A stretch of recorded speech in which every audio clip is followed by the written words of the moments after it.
धर्म प्रेमी सज्जनों, विशेषकर मानव समाज से मेरी विनती है कि आज इस साइंस के युग में विभिन्न सोशल मीडिया के माध्यम से लोग अपने अपने हिसाब से अपने मनमानी तरीके से वीडियो बना रहे हैं। बहुत से वीडियो ऐसे भी हैं ना सिर है ना पैर है। इसमें आप लोगों ने देखा होगा पाकिस्तानी मौलाना साहब बच्चों को क्या सिखा रहे हैं, ज़मीन आसमान साकिन है। तो ये सब आप लोगों ने देखा है। इस साइंस के युग में, जिस युग में लोग चांद तक सफ़र कर रहे हैं, चांद का सैर कर रहे हैं, इस युग में भी विज्ञान विरुद्ध बातों को प्रचारित प्रसारित कर रहे लोग जवाब देने के लिए तैयार नहीं। आज इसी श्रृंखला में इस्लाम जगत के विद्वानों से कतिपय प्रश्न किया है पहलवान धर्मवीर जी ने। पहलवान धर्मवीर जी का कहना है कि इस्लाम जगत के आलिमों से मेरा सवाल है, बराए मेहरबानी मेरे द्वारा उठाए गए सवालों का जवाब देकर मुझे कृतार्थ करें, और जवाब ना देने की दशा में सत्य से आप विमुख हो रहे हैं, सत्य को कबूल करें। और यहाँ सवाल है अल्लाह पर। इन्होंने अल्लाह पर सवाल उठाया कि अल्लाह ने कुरान में क्या हुक्म दिया है, क्या आदेश दिया है, क्या फरमाया है। एक दो जगह का प्रमाण उन्होंने दिया है, बाकी कुरान में अनेक आयतें हैं जो गैर मुस्लिमों को लूटो मारो पीटो की बातें हैं। वक़ातिलहुम हत्ता ला तकून फितनतुन व यकून अद्दीनु लिल्लाह। जब तक अल्लाह का दीन दुनिया में फैल न जावे, काफिरों को जहाँ पाओ वही कत्ल करो। सूरा बकर आयत नंबर 193 को देखेंगे, वहाँ पर आ जाएंगे। और यत्र तत्र भरा पड़ा है। सूरा अनफाल इसी जिहाद के ऊपर है, और जिहाद में लूटे गए माल को माल गनीमत कहा है अल्लाह ने। एक पते की बात मैं आप लोगों को और बता दूं, ये माल गनीमत हज़रत मोहम्मद साहब के लिए जायज़ हुआ है और पैगंबरों के लिए जायज़ नहीं था। यहाँ पर अल्लाह और अल्लाह के रसूल का हक़ है, कुरान में अल्लाह ने ज़िक्र फरमाया है। सूरा अनफाल में ही है, और कई सूरा में है, पा जाएंगे। सूरा तौबा में भी पा जाएंगे। बहुत सी आयतें हैं जहाँ पर गैर मुस्लिमों को मारो काटो लूटो पीटो की बातें हैं। अब इस्लाम जगत के आलिम कुछ तर्क देते हैं, ये तो उस काल के लिए है, उस समय के लिए है जिस समय मुसलमानों को जलावतन कर रहे थे गैर मुस्लिम, इस्लाम वालों से जिस समय लड़ रहे थे, इस्लाम वालों को तकलीफ़ पहुंचा रहे थे, ये तो उन दिनों के लिए है। ये डॉक्टर असलम कासमी ने भी ये सवाल मेरे से पूछा, और आज मैं अपने फेसबुक पेज में आप लोगों को भी लिख करके दिया हूँ। लेख बड़ा लंबा है, मैं छोटा करके दिया हूँ। ये मेरी पुस्तक में भी है। असलम कासमी के जवाब में मैंने पुस्तक लिखी, अकल पर दखल न देने वाले धर्म और मज़हब के भेद को क्या जाने। तो आज मैं वो असलम कासमी को दिया गया जवाब का कुछ हिस्सा आप लोगों तक पहुंचाया हूँ। ये लोग कहते हैं कि ये तो उन दिनों के लिए है, उस समय के लिए है। जिस समय गैर मुस्लिम मुसलमानों को मार रहे थे। तो ऐसे लोगों से, ऐसे इस्लाम जगत के विद्वानों से, ऐसे आलिमों से मेरी गुजारिश है कि आज तो वो बात नहीं है। आज तो कहीं पर किसी देश से मुसलमानों को अत्याचार मुसलमानों पर नहीं हो रहा है, मुसलमानों को नहीं मार रहे गैर मुस्लिम। आप कहेंगे कि फिर म्यांमार में क्या हुआ, रोहिंग्या वालों के साथ क्या हुआ? जी हाँ, बिल्कुल। लेकिन रोहिंग्या वालों ने पहले क्या किया उसको देखा है क्या? नहीं देखा। तो मेरा कहने का मकसद और उद्देश्य ये है कि जब आज के दिनों में वो परिस्थिति नहीं है तो इस आयत को आज तक क्यों ढोया जा रहा है? इस आयत को अविलंब हटा देना चाहिए था। उसका क्या तात्पर्य रह गया है? और अल्लाह जो ज्ञानी बताया जा रहा है, अल्लाह को आलिम कुल बताया जा रहा है, समीउन अलीम बताया गया है, वो जानने वाला, सुनने वाला, देखने वाला, अलीमुन है, जानने वाला है। तो क्या अल्लाह को ये पता नहीं चला था पहले कि दयानंद के युग में जाकर के इन आयतों की कोई महत्व नहीं रहेंगे और पहलवान धर्मवीर जैसे लोग इस पर सवाल उठाएंगे? यह अल्लाह को पहले से मालूम नहीं था? अरे ये मालूम होना तो बहुत दूर की बात है। अल्लाह को बहुत सी बातों की जानकारी नहीं है जो धर्मवीर जी बोल रहे हैं। आइए ध्यान से विचारों को आप सुनिए और आप लोग देखेंगे, सुने, समझें, परखें ये क्या बोला जा रहा है। और इस्लाम जगत के विद्वानों से ही उन्होंने कतिपय प्रश्न किया है।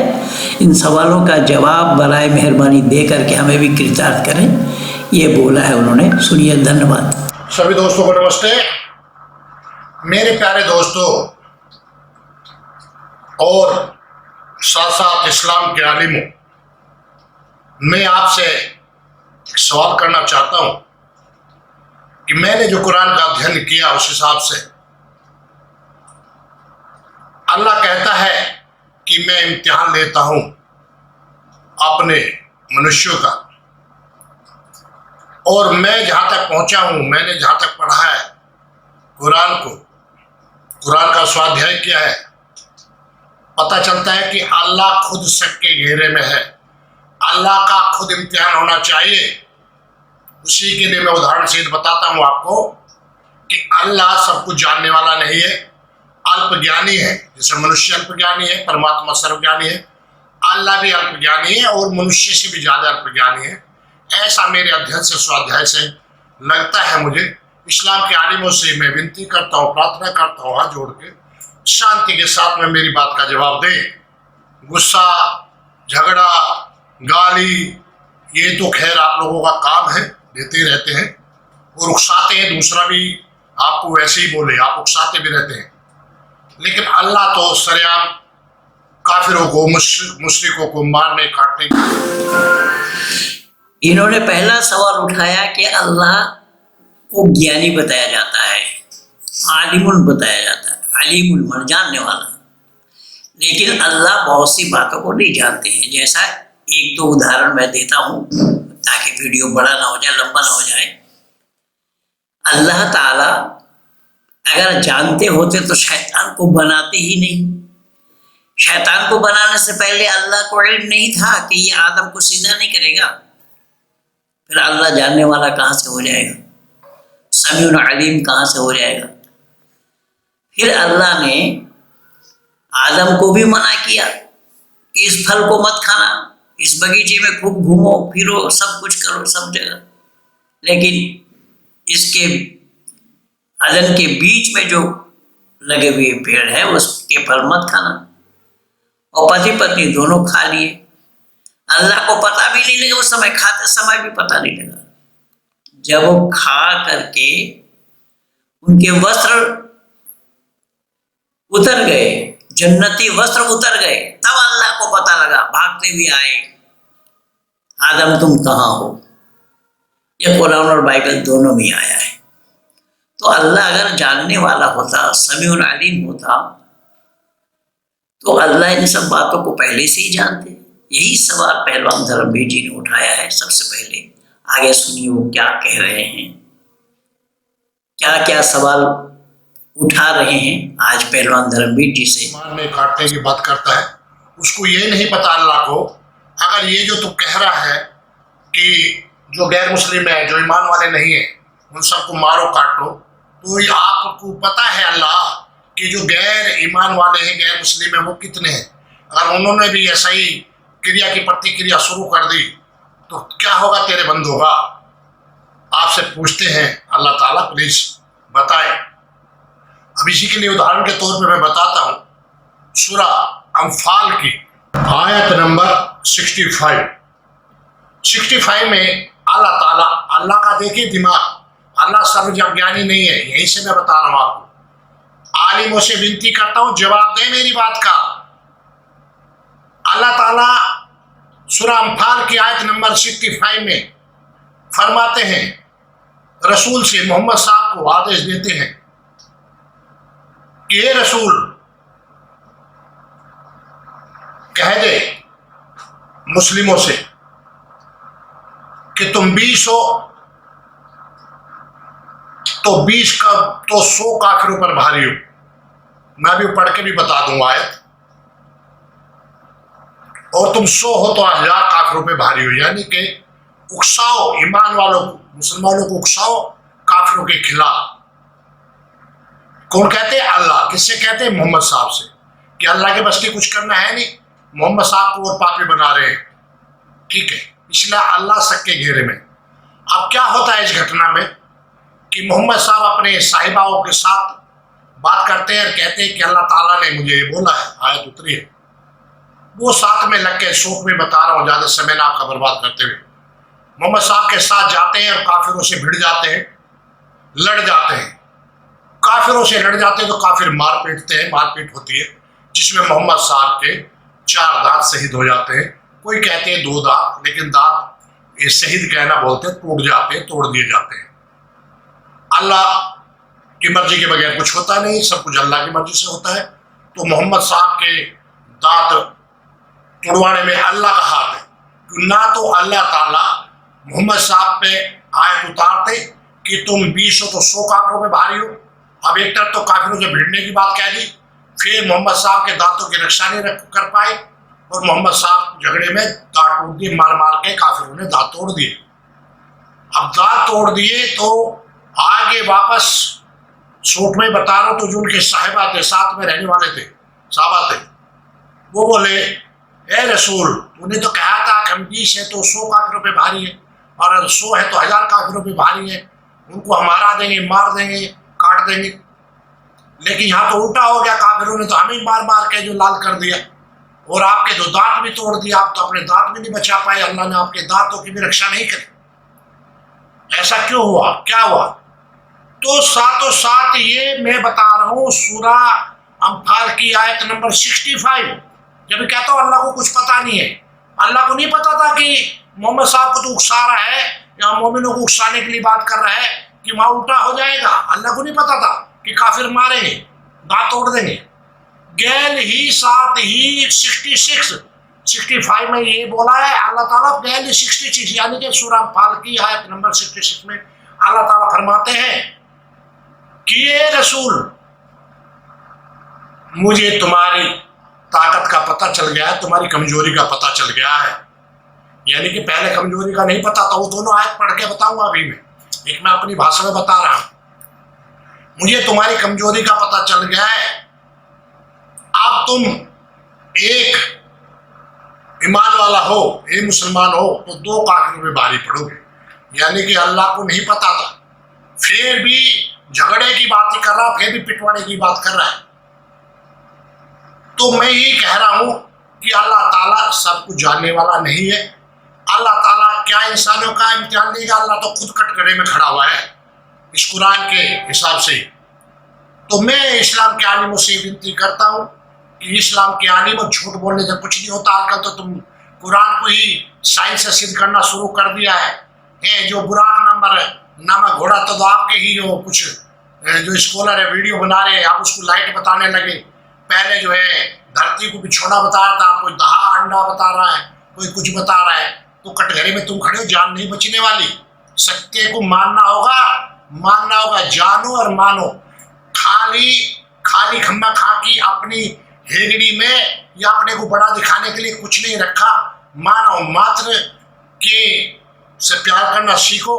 कोई भी मानव हो उससे प्यार करना सीखो। मानव मात्र का धर्म एक ही होता, अलग अलग नहीं होता, ये ध्यान कर लेना।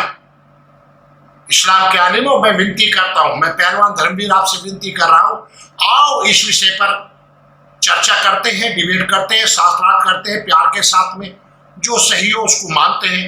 अगर आप सिद्ध कर देते हैं कुरान ईश्वरीय ज्ञान है, कुरान अल्लाह का कलाम है, तो हम आपके साथ हैं, बिल्कुल प्यार के साथ। अगर नहीं सिद्ध होता तो आप क्यों जिरह कर रहे हो? आपने क्यों इस तरह का जो है पत्थर की लकीर बना रखी है, गलत को सही मानना? तो आइए, आपका पुराना वैदिक सत्य सनातन धर्म है, उसका भी आप जो है अध्ययन करें, चर्चा करें, और जो सही हो उसको माने। सत्य को अपनाए या सत्य को छोड़े। अब मैं दोनों आयत आपको पढ़ के सुना देता हूँ। सूरह अम्फाल की आयत नंबर 65 और आयत नंबर 66। खुद ही आप एनालाइज करें और जवाब दें आलिम, क्या सही क्या गलत। ऐसे नहीं 6666 आयतें हैं जिसमें कितना विरोधाभास भरा पड़ा है। देखिए मैं पढ़ता हूँ।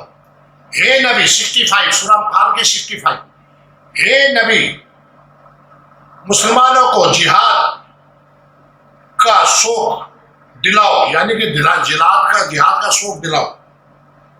अगर तुम में से 20 साबिर भी होंगे तो भी 200 पर, मैं तो 100 ही बता रहा था, यहाँ 200 लिखा हुआ है, 200 पर मालिब रहेंगे। और अगर तुम में से 100 होंगे तो 1000 काफिरों पर मालिब रहेंगे। इस सबब की वे नासमझ लोग हैं। काफिरों को बताया नासमझ लोग। आज जितने देश हैं, कितनी तरक्की हो कर रहे काफिर, तो वो नासमझ लोग हैं। 65 में बताया। तो उनको जो है शौक दिलाओ, अपने मोमिनों को काफिरों के साथ लड़े और उनको मारे। यानी कि 20 है तो 200 काफिरों पर भारी पड़ेंगे। फिर 66 में जो मैंने बताया था, अभी सुन लीजिए। अच्छा, अब अल्लाह ताला तुम्हारा बोझ हल्का करता है। वह अच्छी तरह जानता है कि तुम में कमजोरी है। तो अगर तुम में से 100 साबिर होंगे तो वे 200 पर गालिब रहेंगे। और अगर तुम में से 1000 होंगे तो वे अल्लाह के हुक्म से 2000 पर गालिब रहेंगे। और अल्लाह ताला सब्र करने वालों के साथ है। आप देख लीजिए, अल्लाह ताला सब्र करने वालों के साथ है। अब अल्लाह ताला सब्र करने के साथ होता तो मोहम्मद साहब के दांत क्यों तुड़वाता, क्यों पिटवाता काफिरों के हाथों? तो ये सबके घेरे में अल्लाह खुद इम्तिहान में फेल हो रहा है। अल्लाह खुद पास नहीं हो रहा तो अपने बंदों का इम्तिहान तो क्या लेगा? तो मेरे इस्लाम के आलिमों, जरा जवाब दें। आप कहते हैं उस टाइम की बात है, ठीक है, उसी टाइम की बात है, उसी टाइम के हिसाब से जवाब दे दें। सरकारी तो नहीं है कुरान। आप कहते हैं जो उस टाइम की बात है, काफिरों से झगड़ा था, लेकिन वहां सूरह बकर में तो बता दिया ना सारी चीज। काफिर कौन है हमेशा के लिए बता दिया ना। उनसे हमेशा वही व्यवहार करना जो काफिर है, जो मोहम्मद साहब को ना माने, जो अल्लाह को ना माने, जो तौरात इंजील को ना माने, जो इब्लीस को ना माने, जो जिब्राइल को ना माने, वो सब जो है काफिर हैं। और काफिर जो है वो जहाँ पाओ कत्ल करो, ये अल्लाह का आदेश है। तो मेरे आलिमों, जवाब दें इस बात का कि अल्लाह खुद कटघरे में है या नहीं। सत्य को अपनाएं, असत्य को छोड़ें। सभी को नमस्ते, धन्यवाद जी। आइए मैं कुरान की भाषा में आप लोगों को सुना देता हूँ। इन्होंने पढ़ के नहीं बताया, वो केवल अर्थ बताए हैं। और हमारे सिखाए हुए गणेश दास, संदीपन रॉय, भोला रॉय, देव नारायण यादव अभी बहुत सारे इस तरीके से तैयार हुए हैं, लेकिन इन्होंने अभी उतना प्रैक्टिस नहीं किया है। फिर भी मैं सुना देता हूँ। यहाँ आयत नंबर 65 में अल्लाह ने जिक्र फरमाया है कि या अय्युहन नबी हर्रिज़िल मोमिनीन अलल क़िताल इन यकुम मिनकुम इश्रऊन साबिरून यग़लिबून मिआतैनि वइन यकुम मिनहुम मिआतुन यग़लिबून अल्फ़ मिनल्लज़ीना कफ़रू बिअन्नहुम क़ौमुन ला यफ़क़हून। ये है जो मुसलमानों को जोश दिलाओ, ये अल्लाह फरमा रहे हैं, अल्लाह कह रहे हैं। पर हमारे भारतीय संविधान के अनुसार एक आदमी जब दूसरे आदमी को मारने के लिए प्रेरित करता है वो भी दंडनीय है, वो भी अपराधी है। कुरान की इन्हीं आयतों को पिछले 84 और 85 में 84 दिल्ली के मेट्रोपॉलिटन मैजिस्ट्रेट के सामने में अखिल भारत हिंदू महासभा के ओर से इंद्रसेन शर्मा जी के माध्यम से लगाया गया था, और कलकत्ता हाई कोर्ट में 85 के मार्च महीना में पद्मा खस्तगीर के इजलास में चालमल चोपड़ा नामी वकील ने लगाया था। वहाँ यही तर्क दिए गए थे, जब हम एक दूसरे को मारने के लिए किसी को प्रेरित करते हैं तो वो भी अपराधी है। और यहाँ अल्लाह ने क्या बोला मुसलमानों को, अल्लाह ने क्या कहा मुसलमानों को, अल्लाह ने हुक्म क्या दिया मुसलमानों को कि अपने नबी को अल्लाह ने बताया है कि 200 काफिरों पर भारी पड़ोगे, मुसलमानों को जोश दिलाओ। और कौन भारी पड़ेंगे? साबिरून यग़लिबून, जो सब्र करने वाले हैं और साबित कदम रखने वाले हैं। वो अगर इस तरीके से अल्लाह ताला कुरान के माध्यम से जिस कुरानी आयत को या जिस कुरान को इस्लाम वाले पत्थर के लकीर मान रहे हैं, और इन्हीं पत्थर के लकीर में ही अल्लाह ने ये हुक्म दिया है किन्हें? अपने नबी को, अपने पैगंबर को, और बताया है कि तू 200 हो, 100 हो तो 20 हो तो 200 काफिरों पर भारी पड़ोगे। यानी 20 के बाद एक 0 और लगा दिया।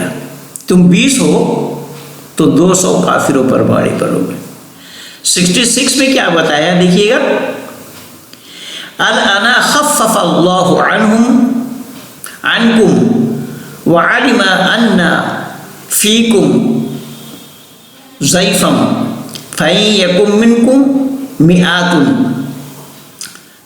साबिरुन यग़लिबून मिआतैनि यकुन मिनकुम अल्फ़ुम यग़लिबू अल्फ़ैनि बिइज़्निल्लाह वल्लाहु मअस-साबिरीन। क्या बात है, सब्र करने वालों का। अब खुदा ने तुमसे अपने हुक्म की सख्ती में तख़फ़ीफ़ यानी कमी कर दी है, और देख लिया कि तुम यकीनन कमज़ोर हो। सुनिए, अल्लाह ने किन्हें कमज़ोर बताया? गैर मुस्लिमों को कमज़ोर नहीं बताया। इस्लाम वालों को भी कान खोल करके सुन लेना चाहिए, इस्लाम जगत के आलिमों को भी कान खोल करके सुन लेना चाहिए कि अल्लाह ने खुद बताया है कि मुझे यकीन हो गया है कि तुम लोग कमज़ोर हो। कौन? यानी अल्लाह ताला किस तरीके से मुसलमानों में जोश दिला रहे हैं बंधुओं, वो सुनना, वो समझना। कमज़ोर हो, अगर तुम लोगों में साबित कदम रहने वाले 100 होंगे तो 200 काफिरों पर गालिब होंगे, और अगर तुम लोगों में से 1000 होंगे तो खुदा के हुक्म से, सुनिए, खुदा के हुक्म से 2000 पर गालिब रहोगे। और जग की तकलीफ़ें झेल जाने का खुदा साथी है। खुदा तो फौज भेजते हैं। खुदा ना मालूम कैसे दयालु, रहमान और रहीम कहा जा रहा है खुदा को। जो खुदा आदमी को डुबो रहे हैं पानी में, वो नूह के काल में डुबोया पानी में, और लूत के काल में भी तबाह किया लोगों को, और मूसा के काल में भी फ़िरौन को पानी में डुबोया। कुरान भरा पड़ा है। इसलिए मैं निवेदन कर रहा हूँ कि इस्लाम जगत के विद्वानों को इस पर विचार करना है, सोचना और समझना है कि आखिर जिसको हम पत्थर की लकीर मान रहे हैं उसमें ये हुक्म अगर अल्लाह का है, अब कहेंगे कि उस काल के लिए है तो उस काल के लिए है, अब क्यों ढो रहे भाई इसको, अब तो छोड़ दो कम से कम। और इसी लड़ाई में जो इस्लाम के प्रवर्तक थे उन्होंने अपनी ज़िंदगी में 27 लड़ाई लड़ी थी, 1 2 नहीं 27।